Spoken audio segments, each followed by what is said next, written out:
Okay, Assalamualaikum. Selamat pagi. Hari ni kita nak share satu ilmu baru macam mana AI bercakap menggunakan foto kita sendiri. Mula-mula nampak tak ni? Ni prompt lah yang kita share lah kat sini. So, korang kena copy. Lepas tu, korang pergi kat Gemini AI. Lepas tu, tekan pergi kat Gemini AI. Lepas tu, pergi dekat plus ni, pastikan ambil foto yang selfie saja. Yang korang dah rasa nak, inilah senang. Macam contoh Kak Ita ambil yang ni lah. Okey. Lepas tu korang tekan tambah sini. Ni padam. Pastikan gambar ni nampak yang kita share tadi. Okey, paste dan check dulu. Lepas tu ni. Lepas tu kita ada tulis kat sini apa ni body slim. Kita ada sebut body slim. Lepas tu kita send. Kita tengok apa jadi. Okey.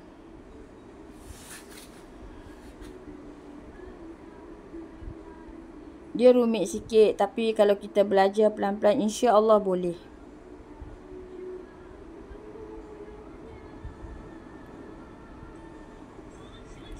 Okey. Nampak tak kejadian dia macam ni? So, gambar ni kita screenshot. Kita simpan dulu. Dekat galeri ataupun kita punya WhatsApp lah. Kita punya WhatsApp. Contoh WhatsApp Kak Ita.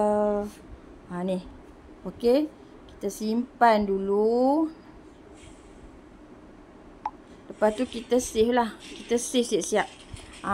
Kemudian kita pergi ke apps group. App groups yang kita dah download. Tengok kat sini. Okey? Nampak kat sini. Alhamdulillah, Kak Ita dah berjaya. Lepas tu kita tengok kat sini. Kita ambil gambar yang Kak Ita share tadilah. Nampak tak? Lepas tu kita kena tulis dulu. Ni Alhamdulillah Kak Ita dah berjaya. Terima kasih semua. So kita kena copy. Copy lah. Copy. Lepas tu kita letak kat sini.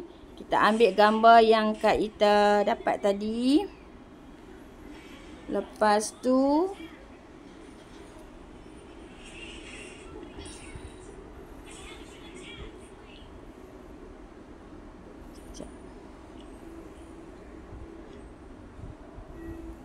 kita paste. Kita paste dulu. Dia slow sikit. Sebab line Kak Ita. Tengok apa terjadi.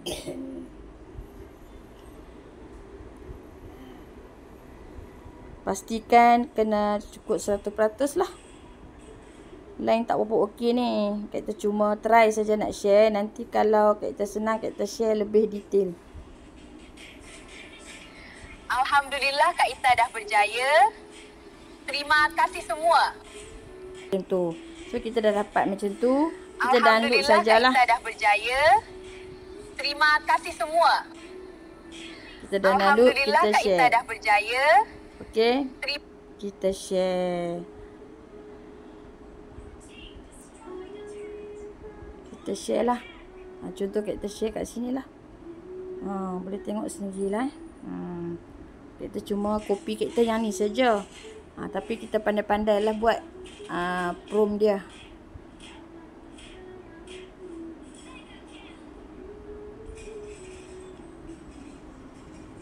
Lain tak berapa bekerjasama.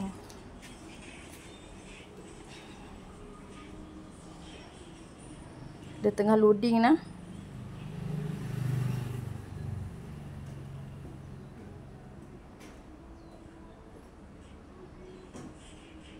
So tunggu dia sampai loading. Lepas tu kita dengar macam biasalah. Nampak kita dengar. Alhamdulillah Kak Ita dah berjaya. Terima kasih semua. Contoh macam tu, okey.